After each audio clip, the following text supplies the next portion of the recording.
Finally ಜಮಾತೆ ಇಸ್ಲಾಮೆ ಹಿಂದ್ನ ರಾಷ್ಟ್ರಾಧ್ಯಕ್ಷರ ಹೇಳಿಕೆ ಬಂದಿದೆ. Muslims are safe in India ಅನ್ನುವಂಥ ಹೇಳಿಕೆಯನ್ನು ಅವರು ಕೊಟ್ಟಿದ್ದರು. ಕೆಲವು ದಿನಗಳ ಹಿಂದೆ ಪೂರ್ವಕಾಲ ಪ್ರಧಾನಿಗಳನ್ನು ಭೇಟಿ ಮಾಡಿದಂತೆಯೇ ಈ ಪ್ರಧಾನಿಯನ್ನು ಕೂಡ ಭೇಟಿ ಮಾಡಿ ಬಂದಂತಹ AP ಉಸ್ತಾದರು ಭಾರತದ ಮುಸಲ್ಮಾನರ ಅಭಿವೃದ್ಧಿಗಾಗಿ ಸದಾಕಾಲ ಅವರ ಸ್ಪಂದನೆಗಳಿಗೆ, ನೋವುಗಳಿಗೆ, ಅವರ ಇಶ್ಯೂಗಳಿಗೆ, ಸಮಸ್ಯೆಗಳಿಗೆ ಧ್ವನಿ ಎತ್ತಿದಂತಹ ಒಬ್ಬ ಮಹಾನಾಯಕ ಅವರು. ಆ ಉಸ್ತಾದರು ಪ್ರಧಾನಿಯನ್ನು ಭೇಟಿ ಮಾಡಿ ಬಂದು ಪತ್ರಕರ್ತ ಕೇಳಿದ ಪ್ರಶ್ನೆಗೆ ನಮಗೆ ಯಾವುದೇ ತಕ್ಲೀಫ್ಗಳಿಲ್ಲ, ಮದ್ರಸಗಳೆಲ್ಲವೂ ಚೆನ್ನಾಗಿ ನಡೀತಾ ಇದೆ ಅನ್ನುವಂತಹ ಒಂದು ಹೇಳಿಕೆಗಳನ್ನು ಕೊಟ್ಟಿದ್ದರು. ಮದ್ರಸಗಳೆಲ್ಲವೂ ಚೆನ್ನಾಗಿ ನಡೀತಾ ಇದೆ, ಇದು ಅವರ ಸ್ಪಷ್ಟ ಹೇಳಿಕೆ. ನೋಡಿ, ದೇಶದಾದ್ಯಂತ ಉಸ್ತಾದರಿಗೆ ಸಾವಿರಾರು ಮದರಸಾ, ಮಸೀದಿಗಳು, ಸಂಸ್ಥೆಗಳಿವೆ. ಗುಜರಾತ್ ಒಂದರಲ್ಲೇ ನೂರಾರು ಸಂಸ್ಥೆಗಳಿವೆ. ಇವೆಲ್ಲದಕ್ಕೂ ಸರ್ಕಾರದ ಅಂಡರ್ಸ್ಟ್ಯಾಂಡಿಂಗ್, ನೆರವು, ಸಹಕಾರ ಖಂಡಿತ ಇದೆ.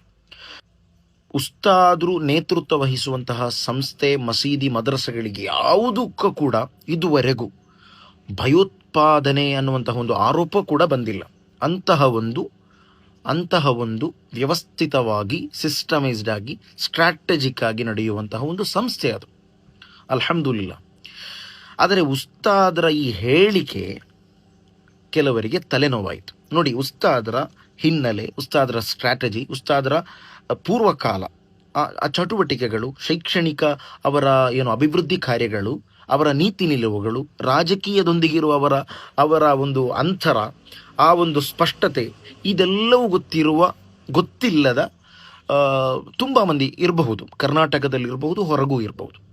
ಉಸ್ತಾದರ Muslims are safe in India ಅಂತಹ ಒಂದು ಹೇಳಿಕೆ ಬಂದಾಗ ಕೆಲವೊಮ್ಮೆ ಅವರು ಬೇಸರ ವ್ಯಕ್ತಪಡಿಸಿರಬಹುದು. ಯಾಕಂತ ಹೇಳಿದರೆ, ಉಮ್ಮತ್ ಅಂತ ಹೇಳುವಾಗ ಒಂದು ಇದಿರುತ್ತೆ. ಓಕೆ, ಒಂದು ಇಲ್ಫತ್, ನಾವೆಲ್ಲ ಹ್ಯೂಮನ್ಗಳಲ್ವೇ. ದೇಶದಾದ್ಯಂತ ಕೆಲವು ಅಲ್ಪಸಂಖ್ಯಾತರಗಳನ್ನು ಗುರಿಯಾಗಿಸಿಕೊಂಡು, ಸಮುದಾಯಗಳನ್ನು ಗುರಿಯಾಗಿಸಿಕೊಂಡು ನಡೆಯುವಂತಹ ದಾಳಿಗಳನ್ನು ಕಂಡು ಏನು ಭಾವೋದ್ವೇಗಕ್ಕೊಳಗಾಗಿ ಕೆಲವೊಮ್ಮೆ ಉಸ್ತಾದರ ಅಸಹಮತಗಳನ್ನು ವ್ಯಕ್ತಪಡಿಸಿದವರು ಎಲ್ಲರೂ ಇದ್ದಾರೆ.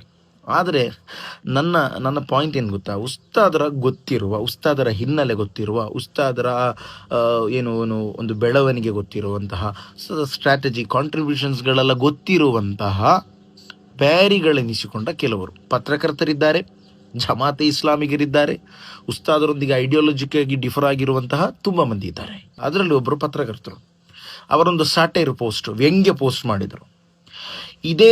ಇದೇ ಪತ್ರಕರ್ತ ಜಮಾತೆ ಇಸ್ಲಾಂನ ಪೂರ್ವಕಾಲ ನೀತಿಗಳ ಬಗ್ಗೆಯೂ, ಜಮಾತೆ ಇಸ್ಲಾಮೆ ಹಿಂದಿನ ಸ್ಥಾಪಕರಾಗಿರುವಂತಹ ಸಯ್ಯದ್ ಅಬುಲ್-ಅಲಾ ಮೌದೂದಿ ಅವರ ಸಂಕುಚಿತ ಹೇಳಿಕೆಗಳು, ತಂಕೀಹಾತ್ನಲ್ಲಿ ಅವರು ಬರೆದಿಟ್ಟಿರುವಂತಹ ನೊಟೋರಿಯಸ್ ಸ್ಟೇಟ್ಮೆಂಟ್ಗಳ ಬಗ್ಗೆ ತೂಟಿ ಪೀಟಿ ಕನ್ನದೆ ಒಂದು ಮಾತು ಕೂಡ ಇದುವರೆಗೂ ನಾನು ಕೇಳಿಲ್ಲ.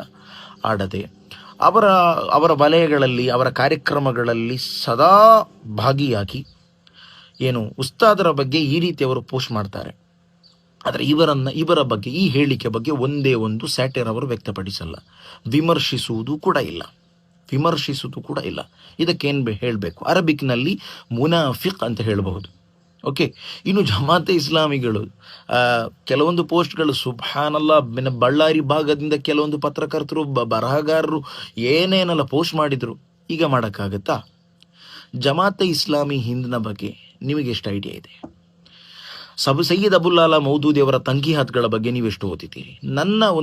ನನ್ನ ಒಂದು ಆಶೆ ಏನು ಗೊತ್ತಾ, ಕರ್ನಾಟಕದಲ್ಲಿ ಇಂತಹ ಒಂದು ಸೆಮಿನಾರ್ಗಳು ನಡಿಬೇಕು. ಯಾಕೆ ನಡೀತಾ ಇಲ್ಲ? ಮಂಗಳೂರಲ್ಲಿ ನಡಿಬೇಕು, ಕರ್ನಾಟಕದ ಉದ್ದಗಲಕ್ಕೂ ನಡಬೇಕು. ಈ ಪ್ರಗತಿಪರರು ಎನಿಸಿಕೊಂಡ ಜನ ಜಮಾತೆ ಇಸ್ಲಾಂನೊಂದಿಗೆ ಇಟ್ಟಿರುವಂತಹ ಒಂದು ನಿಕಟ ಸಂಬಂಧ ಇದೆಯಲ್ಲ, ಅವರ ಪಬ್ಲಿಕೇಶನ್ಸ್ಗಳೊಂದಿಗೆ, ಇದು ಚರ್ಚೆಯಾಗಬೇಕು. ವರ್ಷಗಳ ಹಿಂದೆ ಒಬ್ಬ ಅಂತ ಹೇಳಿದ, ನೀನು ಧಾರ್ಮಿಕ ವಿಷಯಗಳನ್ನು ಫೋಕಸ್ ಮಾಡಿ ಬರಿಬೇಡ, ಪ್ರಗತಿಪರರು ಬರ್ತಾರೆ ಅಂತ ಹೇಳಿ, ಪ್ರಗತಿಪರರು ನಿನ್ನ ದೂರ ಮಾಡ್ತಾರೆ ಅಂತ ಹೇಳಿ. ಪಾಡ್ಮೆ ಜಲ ಇಸ್ ಪ್ರಗತಿಪರಕೋ. ಇದೇ ಜಮಾತೆ ಇಸ್ಲಾಂನ ಆ ಪೂರ್ವಕಾಲದ ನೀತಿಗಳ ಬಗ್ಗೆ ನಾವು ಸಂಪೂರ್ಣವಾಗಿ ವಿಮುಕ್ತರಾಗಿದ್ದೇವೆ, ನಾವು ಅದನ್ನು ಮುಕ್ತಿ ಪಡೆದಿದ್ದೇವೆ ಅಂತ ಇದುವರೆಗೂ ಕೂಡ ಘೋಷಿಸಿಲ್ಲ. ನೋಡಿ, ನಾವು ಕರಾವಳಿಗರಾಗಿದ್ದರಿಂದ ಮಲಯಾಳಂ ಬೆಲ್ಟ್ನಲ್ಲಿರುವಂತಹ ಚರ್ಚೆಗಳನ್ನು, ಕನ್ನಡ ಬೆಲ್ಟ್ನಲ್ಲಿ ಇರುವಂತಹ ಚರ್ಚೆಗಳನ್ನು ಏಕಕಾಲದಲ್ಲಿ ಗಮನಿಸಲು ನನಗೆ ಸಾಧ್ಯವಾಗ್ತಾ ಇದೆ. ನೀವು ಮಲಯಾಳಂ ಬೆಲ್ಟ್ನಲ್ಲಿರುವಂತಹ ಒಂದು ಚರ್ಚೆ ನೋಡಿ, ಮಲಯಾಳಂನಲ್ಲಿ ಲಿಬರಲ್ಗಳು ಆ ಪ್ರಗತಿಪರನೆನಿಸಿಕೊಂಡವರು ಜಮಾತೆ ಇಸ್ಲಾಂನನ್ನು ವಿಮರ್ಶಿಸುವಂತಹದ್ದು ಯಾವುದು? ಜಮಾತೆ ಇಸ್ಲಾಂ ಮುಂದಿಟ್ಟಿರುವಂತಹ ಹುಕುಮತೆ ಇಲಾಹಿ ಇನ್ನಿತರ ಇದೆಯಲ್ವಾ, ಆ ಸಿದ್ಧಾಂತ ಇದೆಯಲ್ವಾ, ನೊಟೋರಿಯಸ್ ಸಿದ್ಧಾಂತಗಳು, ಇಸ್ಲಾಮಿಗೆ ಅನ್ಯವಾದಂತಹ ನೊಟೋರಿಯಸ್ ಸಿದ್ಧಾಂತಗಳು, ಅವುಗಳ ಬಗ್ಗೆ ಅವರು ಮಾತನಾಡದೆ ಮಾತು ಕೊನೆಗೊಳಿಸಲ್ಲ. ಅಂತಹ ಒಂದು ಬದ್ಧತೆ ಇದೆ ಅವರಿಗೆ, ಆ ಅರಿವಿದೆ. ಒಂದೋ ಇವರಿಗೆ ಅರಿವಿಲ್ಲ, ಕರ್ನಾಟಕದ ಪ್ರಗತಿಪರನೆನಿಸಿಕೊಂಡವರಿಗೆ ಅರಿವಿಲ್ಲ, ಅಥವಾ ಅರಿವಿದ್ರೂ ಕೂಡ ಬದ್ಧತೆ ಇಲ್ಲ. ಸೊ ಉಸ್ತಾದರ ಪಾಡಿಗೆ ಬಿಟ್ಟಿಬಿಡಿ. ಉಸ್ತಾದರು ನೀವೇನು ಬೇಕಾದರೂ ಮಾಡಿ, ಉಸ್ತಾದರ ಪಾಡಿಗೆ ಬಿಟ್ಟಿಬಿಡಿ. AP ಉಸ್ತಾದರು ಈ ಸಮುದಾಯಕ್ಕಾಗಿ ಸದಾ ಧ್ವನಿ ಎತ್ತಿದ, ಡಿಪ್ಲೊಮ್ಯಾಟಿಕ್ ರಿಲೇಷನ್ಸ್ಗಳನ್ನು ಕೀಪ್ ಮಾಡಿದಂತಹ ಒಬ್ಬ ವ್ಯಕ್ತಿ. ಇನ್ನು ಕಮೆಂಟ್ ಮಾಡೋರು, ಇದು ತುಂಬ ಎಲ್ಲರಿಗೂ ಕೂಡ ಒಂದು ಹಾಬಿಯಾಗಿ ಬಿಟ್ಟಿದೆ ಉಸ್ತಾದರ ಬಗ್ಗೆ ಕಮೆಂಟ್ ಮಾಡುವಂತಹದ್ದು. ಉಸ್ತಾದರ ಬಗ್ಗೆ ಕಮೆಂಟ್ ಮಾಡುವಾಗ ಹಿಂದೆ ಮುಂದೆ ಯೋಚಿಸಬೇಕು. ಓಕೆ, ಉಸ್ತಾದು ಪ್ರಶ್ನಾತೀತ ಅಂತ ನಾವು ಹೇಳಿಲ್ಲ. ಉಸ್ತಾದರು ನೀವು ವಿಮರ್ಶೆ ಮಾಡಬಹುದು, ಅಸಹಮತ ವ್ಯಕ್ತಪಡಿಸಬಹುದು, ಆದರೆ ಬದ್ಧತೆ ಇರಬೇಕು, ನಿಮಗೆ ಬದ್ಧತೆ ಇರಬೇಕು, ಆ ನೈತಿಕತೆಯನ್ನು ನೀವು ಬೆಳೆಸಬೇಕು, ಅದಷ್ಟೇ ಹೇಳುವಂತಹದ್ದು.